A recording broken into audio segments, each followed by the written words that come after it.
Hi everyone, Elle Hackney here, and welcome back to my YouTube channel, where I like to speak to everyone in the book world, whether they be authors, illustrators, podcasters, or industry professionals.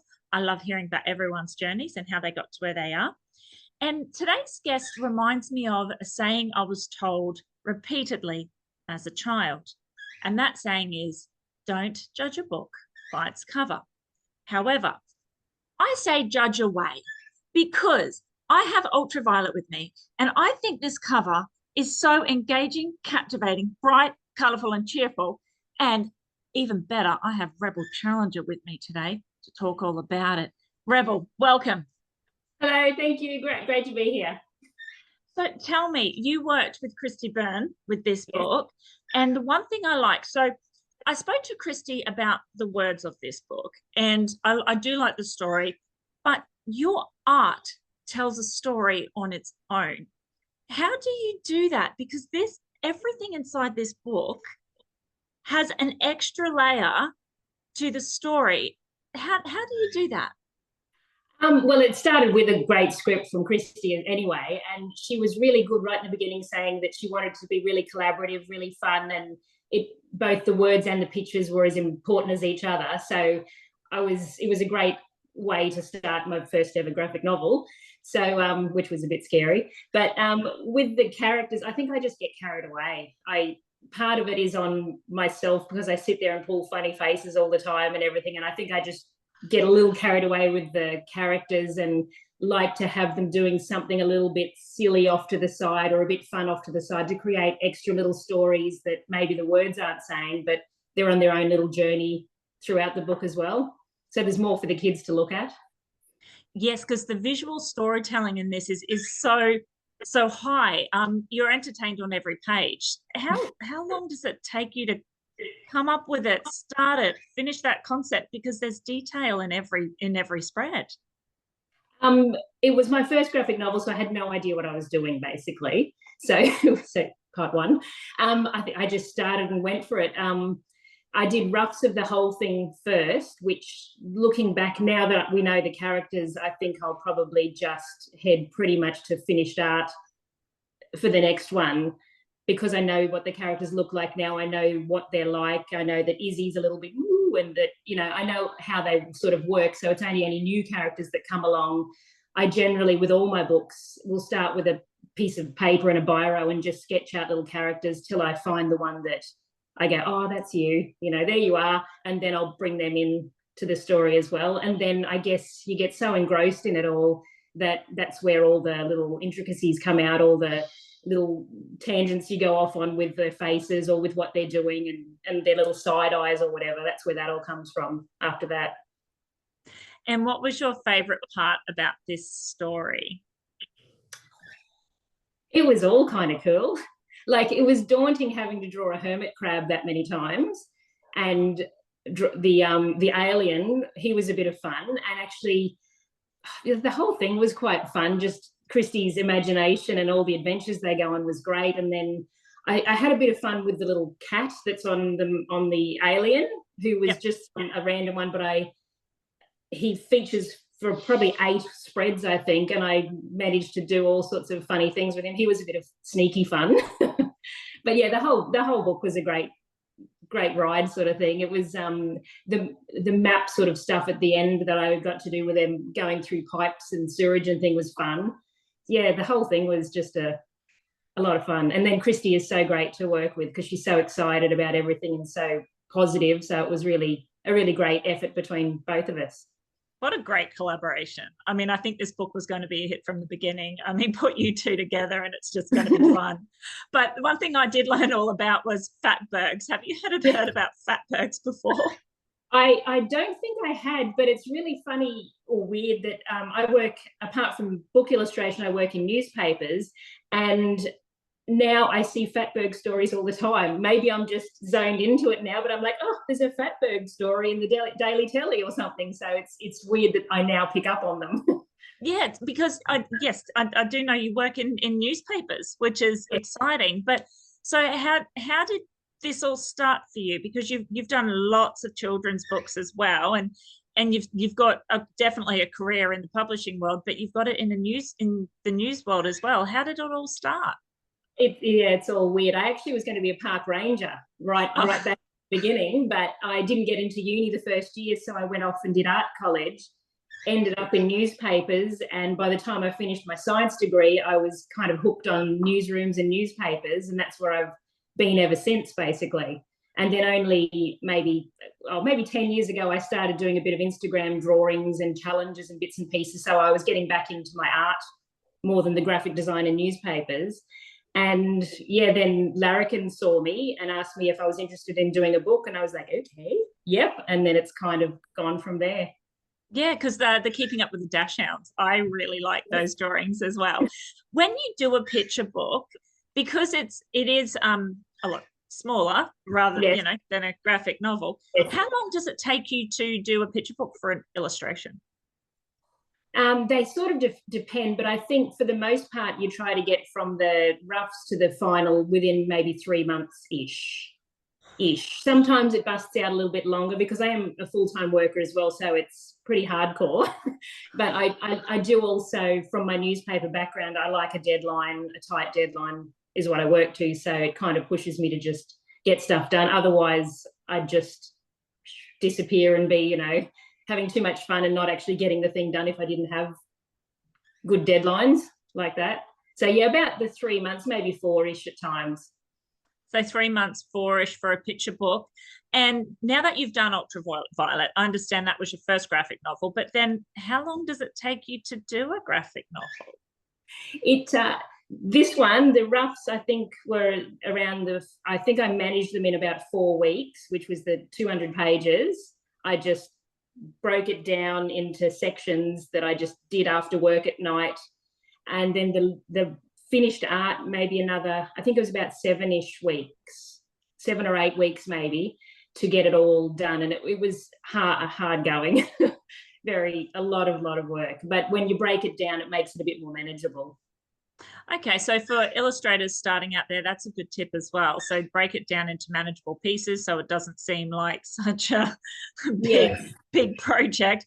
But you're talking roughs. I'm sorry, I'm an author. Please tell me, what do you mean by roughs? Kind of just scribbles to show where the characters will be, what they'll be doing. So not the final, all the details. It'll just be like 2 circles and a smile or something. Or in Ultraviolet, I did a lot of the expressions in the roughs, so they were pretty good roughs. But it's more just for placement. So then it goes back to Christy and to the publishers, so they can make sure I've got the right ideas, the right vibes, and make any changes then before I spend that extra bit of time to make it all finished and perfect, because that takes a bit longer than just a rough sort of scribble kind of thing. Okay. So with the starting of your illustrating career in the publishing world, because Larrikin House approached you to do Dash Hounds. That was to do Mozzies versus Flies. Oh, sorry. Mozzies versus Flies. Sorry, yeah. Sarah Speedy's book. Yeah, great book too, by the way. Yeah, brilliant. But so once you've done that, you've got a presence. Did you then start submitting to other publishers, or do publishers usually come to you?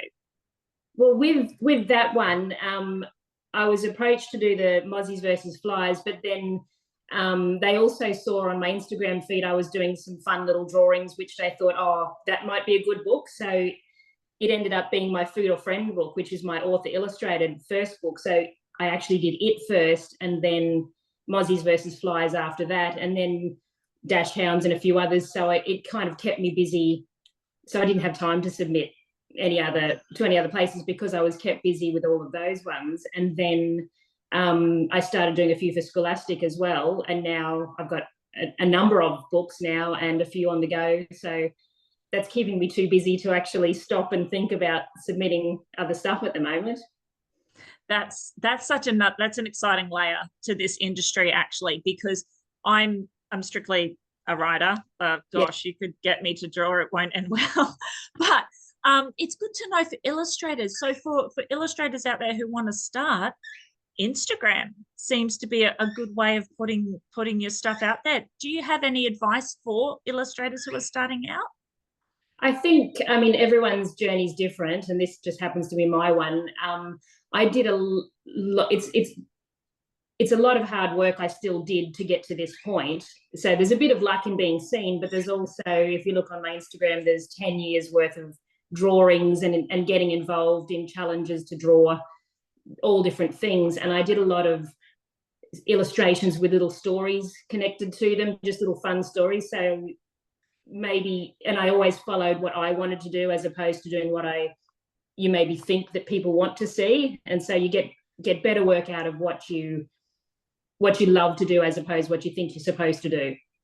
So just put stuff up on Instagram and follow the right people, or join groups to do challenges to draw things in your own style and everything, and just see where it takes you. That actually seems to be pretty universal, actually. When I speak to both authors and illustrators, everyone sort of, their advice starts with write or draw what is close to you, not what you feel needs to be seen or needs to be suiting a trend, which is super important. Rebel, do you do school visits at all? I've done one or two-ish, but no, I haven't at the moment. No, I maybe would do them, but currently it's just I'm so busy with work and books that I don't know if I'd find time. But then I have a real problem with saying no, so I'd probably go, sure, yep, okay, I'll do that. So I might have to just hide away most of the time to not be asked. So educators and librarians out there who are curious about Rebel and her work, and may have students who are curious about her work, maybe give her some time before you contact her for a school visit. I'll always reply to people, but sometimes I might just hide a little bit if I'm a bit busy. And I'm curious about your happy place, because I read that your happy place is in the middle of the night watching true crime, illustrating your children's books. Yeah, it's a little bit weird. I don't know if it stems from my newspaper career, because we work on all of the big news of the world, all the horror and everything, and then it's juxtaposed with echidnas on bicycles or hermit crabs throwing up in toilets, sort of thing. So there's that balance there that I go from finishing a newspaper to drawing pictures. So I don't know if it's that, but it just seems to be my calming place. I mean, I try to draw during the day on my days off, and I've got no chance. I'll see a chicken, I'll run away, and or something will happen and I can't concentrate. But late at night, just listening to a podcast or something on the TV with true crime, I may not even get it all into my head, but it just is a quiet place where I can just draw and get carried away and do all my work basically without distraction. Love that is the perfect mix of yin and yang, if I've ever heard it. And I don't think it comes out in the books, hopefully. No. True crime. Now I am curious, because I love your work. Like all your drawings are so engaging, and like I said, they tell their own story as soon as you open up, and you can tell the personality types of the characters. The characters are so alive. Would you get into animation? Maybe.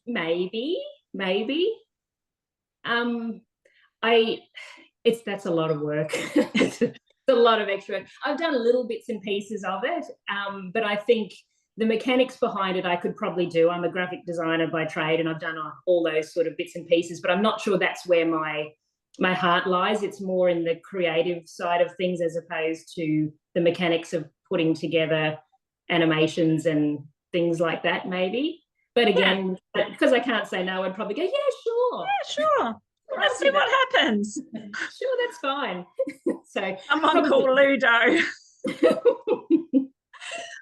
Now, one thing I do like to ask everyone out there who has a picture book out there, whether they do the words or do the visuals, their picture book memory as a kid. So what was your picture book memory growing up? Oh, probably, I mean, I remember all the golden books, obviously, all the little golden books, but I did love all the Quentin Blake type illustrations of just all the little people and the parrots and all the bits and pieces, all those ones where you could really dive in and see so many things happening in the books. I do remember that kind of stuff that really comes back. And I loved Garfield as well for some reason. I'm not a cat, but I loved Garfield. No, but I like that he ate lasagna. Yes. That's what I got out of that. No Mondays, yeah. Yeah, that's it. So, Rebel, if anyone would like to chat to you, contact you, buy your books, check out your socials, how do people follow you, contact you, find your work? Probably like everyone else, Instagram is the first spot, Rebel Challenger, and then my website is Rebel Challenger as well. And I do answer people and everything. I just sometimes take a little while. But they're my main two places really to find me. And the books are out and about at Larrikin or through Scholastic, and I occasionally stalk the bookshops or Big W and places and see if I can find my books and take a photo. Best selfie ever. See if you can get a whole lot of them all at once in one photo. Just like bunch them up. Yeah, before the staff come and get you. Yeah, that's it. Well, Rebel, I'm so grateful to have spoken to you today because I loved your journey and I can't wait to see what happens for you next. I know you're going to have so many more exciting projects. I can't wait for Ultraviolet #2 and #3. Yes, they're such a great series, and that, you know what, they're good for all ages. Like my youngest is 10 and my eldest is 11, but my nephews also, who are older than them, picked up this book as soon as they saw it and went, what's this? And they, you know, they were intrigued. So well done. Thank you. It's such a good book. But thank you so much for speaking with me today, Rebel. It's just been great to learn about you and your journey. Excellent. Thank you. It was great to chat.